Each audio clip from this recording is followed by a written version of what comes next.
เฮ็ดเพื่อหาเงินมาซื้อข้าวกินซื้ออาหารเนาะโดยให้นาตกามีบ่มีอยู่เฮือนเดี๋ยวย้อนมาถามอยู่เฮือนนี่เจ้าเฮ็ดเวียกหยังซอยพ่อแม่นางถ้วยหรือว่าเอาไล่มา เฮ็ดกินนึ่งข้าวซอยพ่อแม่สินะเฮ็ดเป็นบ่โดยนึ่งข้าวอย่าบอกว่านอนเล่นเกมแล้วให้แม่นึ่งข้าวให้กินฮะเป็นอยู่เนาะโอ้ผู้สาวเราเนี่ยบ่ธรรมดานะครับพี่น้องได้ข่าวว่าเป็นพี่น้องสาวแพรคนดังอะไรได้นะฮะต่อไปกับเจ้าสิดังนำแล้วนี่นะ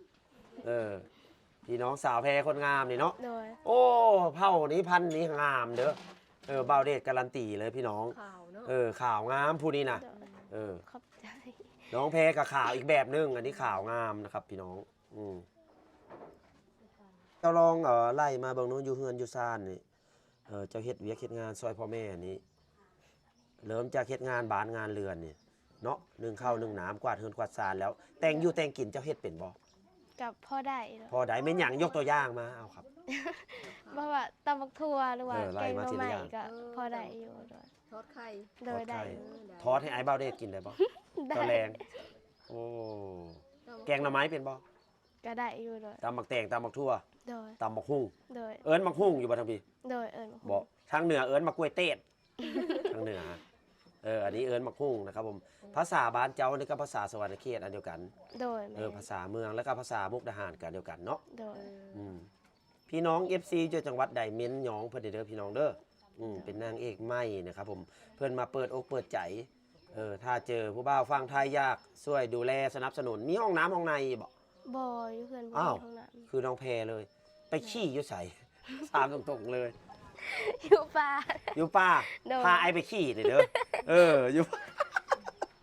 อันนี้โมเมนต์เลี้ยงล้อเล่นได้พี่น้องเลยมันโมมีอิหลีเนาะ